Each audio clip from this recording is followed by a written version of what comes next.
taking a look at some of the top round 1 draft targets for the Cincinnati Bengals. NFL free agency very much winding down, and some of those team needs kind of dialed in. So I've got 20 players, which means multiple of them will be available at pick number 18, that not even including the quarterbacks in that conversation, that I think are worth having a discussion about.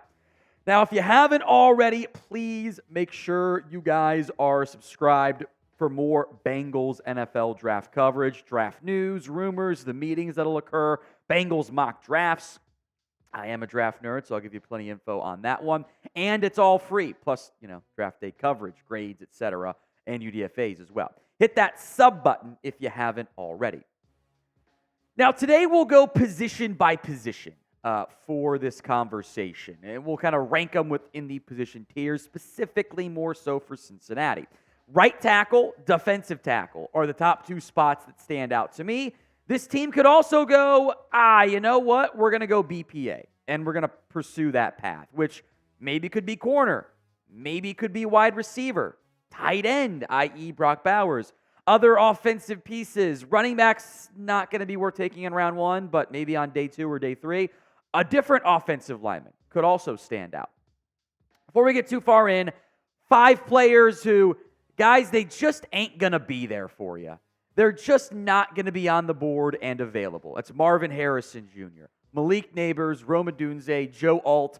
I'll throw Dallas Turner on there to round things out. I think he ends up going top 10. I think all 5 of those guys are pretty much guaranteed to be top 10.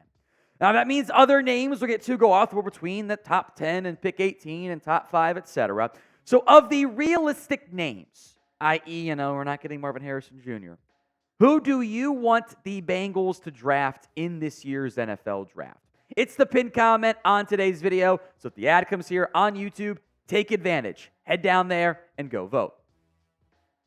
Let's run through some of these offensive tackles. First up for me is Taliese Fuaga. I always mispronounce his first name. Sorry about that. Fuaga, I think, could end up going top 10. I would not be surprised if he ended up being the second offensive tackle drafted after most likely Joe Alt. I think that is a very real likely outcome, or at least possible outcome. If he's there at 18, I love it. He fits their archetype. He's a mean, powerful run blocker. He could play right away. You could try him at guard if you wanted to short term, if you want to keep Trent Brown out there. But I think he's your right tackle of the future. Number 2 is Olu Fashanu out of Penn State. Now, I like Fashanu more than Fuaga. Not everyone agrees. That's certainly okay. I think he was a little bit banged up this past year, was better in 2022. He could be a franchise left tackle for you. And I think he could also flip over to the right side if you wanted to go down that path and put him on the right side and allow Orlando Brown to remain as your left tackle. Number 3 is J.C. Latham out of Alabama, and this very much is a Bengals-style offensive tackle. Big, powerful dude. They love those players. He, I think, cannot play left tackle. I don't think he has the foot quickness to hang there, but could play guard. He's played some guard at Alabama, and could play right tackle. That, I think, realistically, of those first 3 names, I think J.C. Latham has a really good shot at being available and being on the board at that point. So I would certainly keep an eye out for him. And number 4 on this list, Amarius Mims. Hey, the Bengals love those big, hulking offensive tackles. That's Mims, and he's a freak athlete, as many are in this class. Now, his issues come not from being raw and being bad technique stuff. It's more, he just hasn't played much. But if you're going to have Trent Brown as your starter at right tackle, that allows you to take a draft and stash player in Amarius Mims. The Bengals not afraid to do that in previous seasons. And he could also sub in the event of an injury along the offensive line. I think Mims at 18, it's risky and aggressive, but there's so much upside there. Tyler Guyton, who has also not played a ton of football, is more raw to me than Amarius Mims is. He's just not as productive. And I think there are more technique issues that have to be sorted through there. If the Bengals are committed to taking a right tackle in round 1, I feel pretty confident saying Guyton will be there. So that could be your hypothetical break the glass in case of emergency option. Now, today's show, we've got a special deal for you guys from our friends over at Fanatics. It's the NFL Jam shirts. Joe Burrow and Jamar Chase. They're not going anywhere. We'll put this link in the comments section and the description for you of today's show. It's chatsports.com/BengalsJam. If you don't know what NFL Jam is, I feel very badly for you. It's an awesome game. Looking at you there, producer Chris. Check it out in the comments section and the description. Oftentimes on sale, by the way. Chatsports.com/BengalsJam. Let's look at the defensive line here. Two names we'll focus more on early on. First up is Byron Murphy II, the defensive tackle out of Texas. He is a three-technique pass rusher type, fitting the similar mold as B.J. Hill and Sheldon Rankins, which is also true for the second name we'll get to here on this list. If you want to have a long-term impact defensive tackle, going after Byron Murphy or Johnny Newton of Illinois stands out as a very intriguing proposition. Now, I don't know how much either of those guys would play for you in year one, but both guys have shown disruption. They've shown athletic ability. I think they're both worthy of being in that top 20 conversation. The problem is, I would like to find a nose guard for this team, and I do not see an obvious nose guard option worthy of a top 20 pick. I like T'Vondre Sweat. He's not a top 20 guy for me. I think the NFL feels pretty similarly. Now, round 2 for T'Vondre Sweat, we can talk. What do you think is the bigger need right now for the Bengals? Is it DT for defensive tackle or OT for offensive tackle? Sound off in the comments. I don't really think this team is going to go edge, but I will mention Jared Verse and Latu here briefly of players that could be among the top guys on the Bengals board when they're on the clock. You just took Myles Murphy, though, in round 1. Hendrickson and Hubbard are back. I think it'd be kind of a weird pick by Cincinnati. Now, knowing the uncertain long-term future about T. Higgins, wide receiver needs to be discussed as well. 4 names we'll discuss, then go more in depth on them here.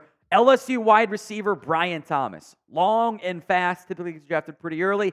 Real chance he's not there. A not quite as long and tall, not quite as athletic, but very, very close to it, and really kind of freaky too with less production, is A.D. Mitchell out of Texas, and his incredibly fast teammate Xavier Worthy, also from Texas, who a little bit of John Ross concerns there. Trigger warning, I guess. And then Keon Coleman narrowly beats out someone like a Ladd McConkey, which I think could also be a great pick if he somehow fell to round 2 for the Bengals. But Coleman offers you typical X receiver. Your teams are going to hope that Coleman literally becomes T. Higgins 2.0. The production is different for all of these guys. Thomas and Worthy were 1,000-yard receivers. Mitchell and Coleman, not so much. FSU didn't throw the ball that much. Mitchell was receiver 2 at Texas, but his frame and play style might make him a slightly more translatable player than just the speedy guy in Xavier Worthy. A lot of receivers worthy of the round 1 conversation. I think day 2 makes so much sense for the Bengals to take one. Some other offensive pieces, and yes, we're going to include Brock Bowers on here. I still don't think he gets all the way down to the Bengals, but it could be like a 5-spot thing where like maybe the Jets or Broncos look at him heavily. Bowers is not the best blocker. He's not the biggest player either, but his production cannot be ignored. You know, it's not like college teams are like creating easy stuff for tight ends to make plays. It's not how it normally does or how it normally goes. Like, Bowers was productive because he was so good. This is please don't overthink it, NFL, and just enjoy whoever takes Brock Bowers. If he's there at 18, I don't think he is, but in the event he makes it that far, I mean, you got to strongly consider doing that. Sorry, Mike Gesicki. Sorry, O-line, D-line. Let's take the best player on the board.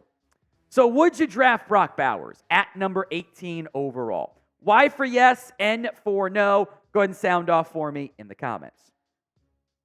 2 offensive linemen here. First up is center Jackson Powers Johnson. Some whispers and rumblings about possible medical concerns there for JPJ. I love Ted Karras.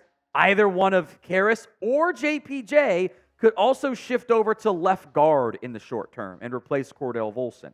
If I think this is kind of more of a disaster path, like the tight ends are gone, you don't want to go receiver, the DT's gone, you pivot to the next best offensive lineman on the board if the tackles are all gone too.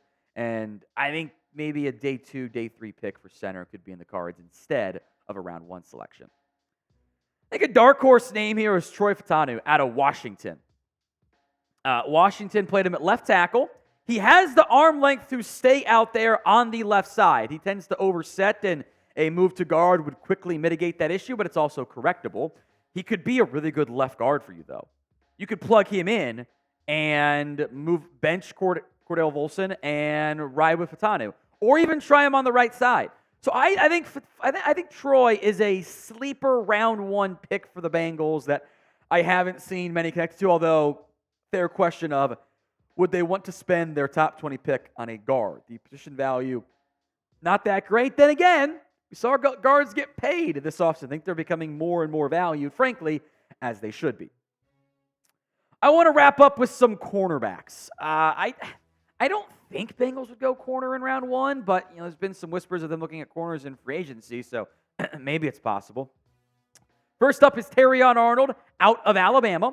Quinyon Mitchell out of Toledo, who had just an awesome pre-draft process. Nate Wiggins is skinny but fast as all get out of Clemson.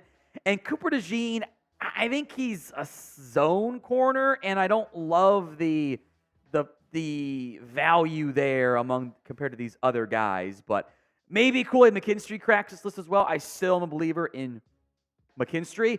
I like this cornerback class, and Arnold, Mitchell, Wiggins, DeJean are among the top ones in this year's grouping. So if the Bengals fall in love with a corner, maybe they could surprise somebody.